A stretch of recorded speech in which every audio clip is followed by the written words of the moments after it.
Hey, how's it going, Hot Wheel Collectors and Diecast Collectors?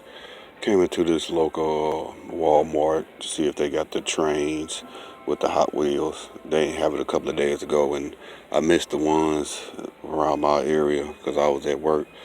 But I went through it, the same 4 slots, a couple of cars. I was going through it and went through it all, and that's what I found. A couple of Chase IDs and what? Two suits, Skylines.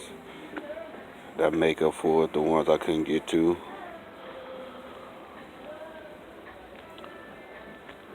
Happy hunting.